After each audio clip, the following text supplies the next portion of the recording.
Нур ТВ каналында жаңылыктар топтому. Акыркы сааттардагы жаңылыктар менен таанышып алыңыздар. Биздин каналга жазылып, видеого лайк басып, жаңылыктар менен өз убагында кабардар болуп туруңуздар. Бишкек жылуулук электр борборунда бүгүн 6 сентябрда авария болуп, мекеменин 2 кызматкери жабыркады. Бул тууралуу жалпыга маалымдоо каражаттарына чыккан кабарды борбордун ЖЭБин караган электр станциялары ишканасы ырастады. Мекеменин басма сөз кызматкери Такжан Айдаралиева Азаттыкка билдиргендей, трибуналардын бири токтоп калган. Натыйжада электр аддиси жеңил жараат алган. Ал жабырлануучулардын абалы канааттандырарлык экенин, трибуна кайрадан иштей баштаганын кошумчалады. Кырсыктын себептерин атайын комиссия иликтейт. 2018 жылдын кыш шилдеде Бишкек ЖЭБинде чоң авария болуп, борбор шаар бир жума бою жылуулуксуз калган. Териштирүүдөн кийин оңдоп түзөө иштеринде коррупция бар экени аныкталып, бир нече беренелер менен кылмыш иштери козголгон. Алардын айрымдары боюнча биринчи инстанциялардын өкүмдөрү чыкса, башкалары дагы эле уланууда.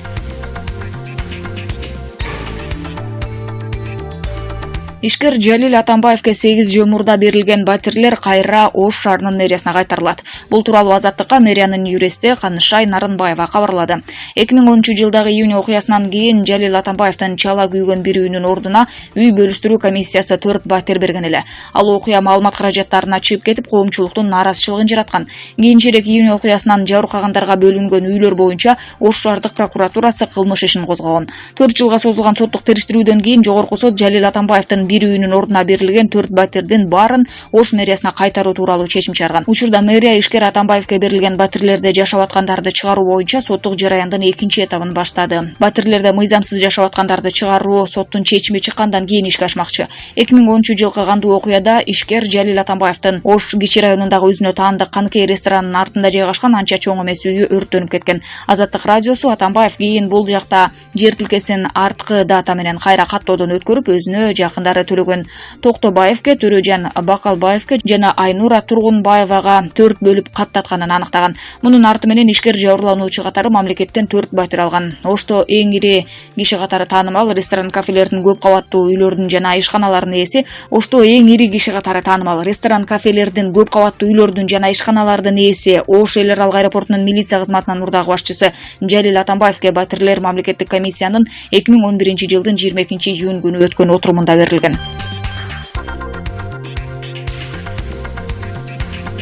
Премьер-министр Абылгазиев волейбол боюнча улуттук курама команданын мүчөлөрү менен жолугушту. Өкмөт башчы аларды Катманду шаарында өткөн борбордук зонадагы 5 Азия чемпионатындагы жеңиши менен чын жүрөктөн куттуктады.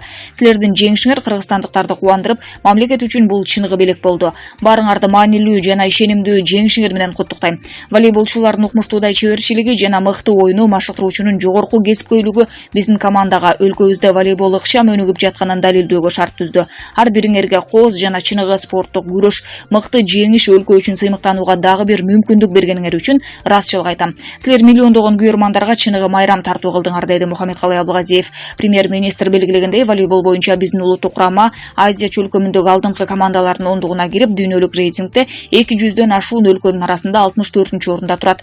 Өкмөт башчы улуттук курама команданын башкы машыктыруучусу Андрей Анкудиновду, команданын капитаны Каныбек уулу Оңолбекти премьер-министрдин энчилүү сааты менен волейбол боюнча эл аралык категориядагы Калыс Нургазы Кокчолоковду ыраазычылык каты менен сыйлады. Мындан тышкары улуттук курама командага 300 000 сом сертификат берилип, волейбол федерациясына 100 000 сом бөлүндү.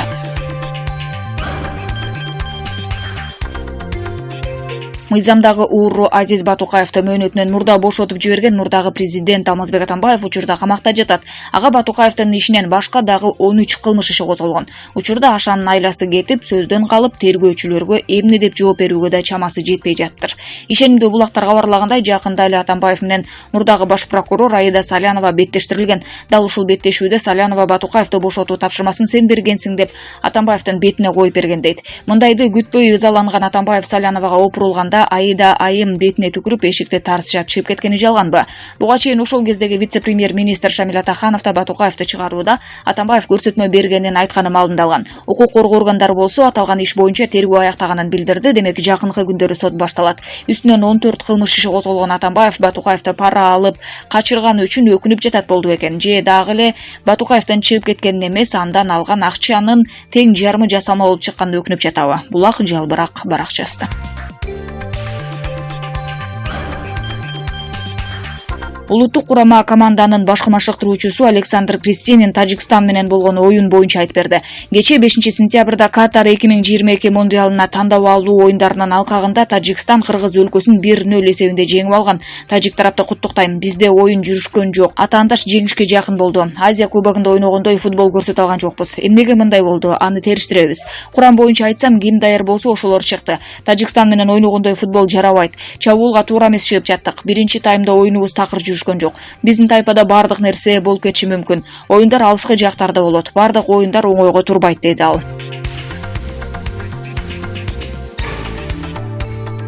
Баш калаада 2 кишини катуу сабады деген шек менен кармалган Жаныбек Бапышев менен Калысбек Сейитбеков ушул иш боюнча көрсөтмө берүүдөн баш тартууда. Бул тууралуу Бишкек шаардык ички иштер башкы башкармалыгынын тергөө кызматынын башчысы Нурлан Утемисов билдирди. Ал ушул себептен улам кылмыштын мотиви белгисиз болуп жатканын кошумчалады. Утемисов ошондой эле мындай кадам шектүүлөрдүн укугу экенин, тергөөнүн жүрүшүндө адвокаттын катышуусу менен кийин кеңири көрсөтмө беришерине ишеним артарын айтты. Бишкек шаардык милициясы издөөгө алынгандар 6-сентябрь күнү танга жуук кармалганын билдирген. Жалбырак ТВ каналы тараткан видеодо болсо, алар милицияга өз эрки менен келгени тартылган. Учурда алар милициянын тергөө абагына киргизилди. Тергөө иштери жүрүп жатат. Буга чейин 2 эркек кишинин катуу сабалганы тартылган видео социалдык тармактарга тарап катуу талкууга жыйынтыштаган. Тасмада бирөө катуу соккудан эсин жоготконун, ага карабай аларды белгисиз адамдар башына тепкилеп, мыкачылык менен кайра тээп жатканын көрүүгө болот. Бишкек шаардык ички иштер башкармалыгы кийин окуя 28 августта Акунбаев менен Курчатов көчөлөрүнүн кесилишинде болгонун, мушташка катышкан 34 жана 20 жаштагы Жаныбек Бапышев менен Калысбек Сейитбеков изделип жатканын кабарлаган. Чуудан кийин Саламаттык сактоо министрлиги жабыркагандар улуттук госпиталга жаткырылганын, бирөөсү жандандыруу бөлүмүнө түшкөнүн билдирген. Алар азыр жалпы палатада дарыланып жатканы айтылды. 5-сентябрда Жал Кичи районунда болуп өткөн бул мушташта жабыр тарткандардын жакындары нааразылык акциясына чыгып, окуяга күнөөлүүлөрдү тез арада кармап, жазага тартууну тартип сактоо органдарынан талап кылышкан. Бишкекте 1997 жылы туулган кыз дайынсыз жоголду. Бул тууралуу кыздын агасы интернет тармагына жазып чыкты. Анын айтымында кызды аны менен сүйлөшүп жүргөн жигити ала качып кетүүсү мүмкүн. 4-сентябрга караган түнү Бишкектеги ВФ соода борборунан менин карындашым Эсенбаева чолпонду уурдап кетишкен. Карындашымдын телефонунан апама мен өз каалоом менен турмушка чыктым деген СМС келди. Ошондон бери дайынсыз. Биз милицияга арыз менен кайрылдык. Ал бир бала менен сүйлөшүп жүргөн. Ошол ала качып кетиши мүмкүн, бирок бизде эч кандай далил жок, дейт кыздын агасы. Кыздын жакындары 0553 01 02 63 номерине кайрылып коюуңуздарды суранат. Жол кыймыл коопсуздугун камсыздоо башкы башкармалыгы айдоочулардын ичимдик ичкен, ичпегенин текшерүүчү атайын аппараттарды сатып алат. Бул боюнча мамлекеттик сатып алуулар порталында тендердин шарттары жайгаштырылды. Ага ылайык ведомство 160 даана алкотестерди 9 миллион 568 миң сомго сатып алары көрсөтүлгөн.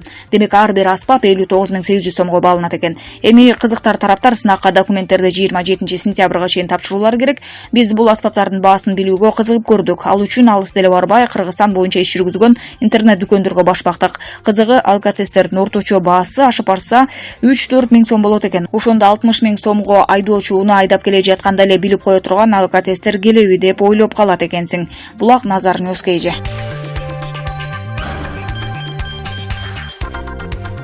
Парламенттин 7-чи чакырылышында бир топ партиялар биригет. Анткени 9% босогодон өтүү кыйынчылык жаратат. Мындай пикирин Акылбек Жапаров Спутник Кыргызстан радиосунда маек куруп жатып билдирди.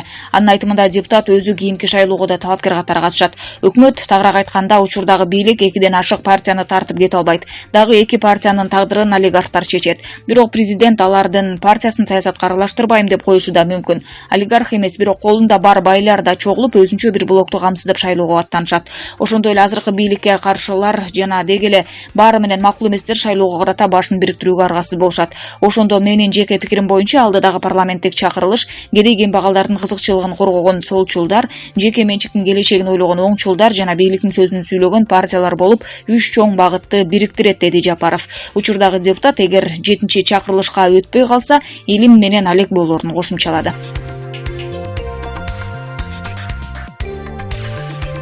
Бишкек шаарынын Ленин райондук сотунда мурдагы мэрлер Кубанычбек Кулматов менен Албек Ибраимовдун иши боюнча бүгүнкүгө белгиленген отурум болгон жок. Бул тууралуу Азаттыкка алардын адвокаты Сергей Слесарев билдирди. Ал процессти жылдыруу боюнча соттун чечими аларга түшүнүксүз болгонун, келерки соттук кароо 9 сентябрь дүйшөмбү күнгө белгиленгенин кошумчалады. Кулматов Бишкектин четиндеги Халсордо конушундагы мектепти курууга кеткен 2 миллион долларды пайдаланууда жемкорлукка барган деп соттолуп жатат. Ибраимовго Ысыкөлдөгү күнөстүү жээк пансионатын сатууда мамлекетке 152 миллион сомдук зыян келтирген. Дастан ишканасын жетектеп турганда 270 миң доллар өлчөмүндө мыйзамсыз сыйак алган жана Бишкектин түштүгүндөгү 5 гектар жерди мыйзамсыз бөлүп берүүгө тиешеси бар деген айыптар коюлган. Экөө тең улуттук коопсуздук боюнча мамлекеттик комитеттин тергөө абагында отурушат. Алар күнөөсү жок экенин айтышууда. Акыркы жолу Бишкек шаарынын Ленин райондук соту Кулматов менен Албек Ибраимовдун бөгөт чарасын караган учурда алардын абактагы мөөнөтүн 6 ноябрга чейин узарткан. Экс-мэрлердин иштерин бириктирип кароо тууралуу чечим 6 марттагы жараянда кабыл алынган. Адвокаттардын ишти өз-өзүнчө бөлүп кароо тууралуу бир нече өтүнүчү канааттандырылган эмес. Жалпысынан бул соттук жараянда 13 адамдын жоопкерчилиги каралып жатат.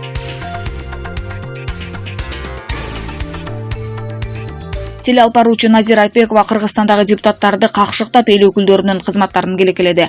Биздин өлкөдө депутат болуш сонун. Эң оор жумушуң костюмшын кийип, кнопка басып коесуң. Кээде кагазыңды чыгарып, бирдемелерди окуп коюш керек. Актердук чеберчилигиң болсо кыйынсың. Күпүлдөп каардуу сүр көргөзүп, атүгүл кээ бир жерде уялып койсоң депутатсың.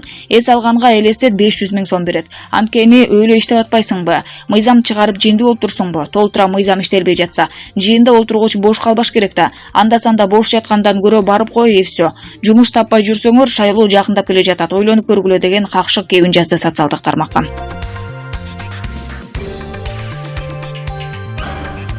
9-10 сентябрда Кыргызстандын көпчүлүк аймактарында жаан тоолуу райондордо кар жаашы мүмкүн. Бул тууралуу Кыргызгидрометтен билдиришти. Чүй, Жалал-Абад, Ысык-Көл облустарынын кээ бир райондорунда жаан-чачын катуу жаайт. Батыштан соккон шамалдын ылдамдыгы секундасына 4-9 метрден, айрым жерлерде 15-20 метрге жетиши күтүлөт. Ал эми 11-12 сентябрда Түнкүсүн Талас, Ысык-Көл, Нарын облустарынын дыйканчылык аймактарында, Чүй, Ош, Жалал-Абад, Баткен облустарынын тоо этектеринде 0-2 градус суук болуп, үшүк жүрүшү ыктымал. Мындай туруксуз аба ырайы айыл чарба иштерин, автоунаа, энергетика, коммуналдык кызматтардын ишин жана жайыттарда мал кармоону кыйындатат.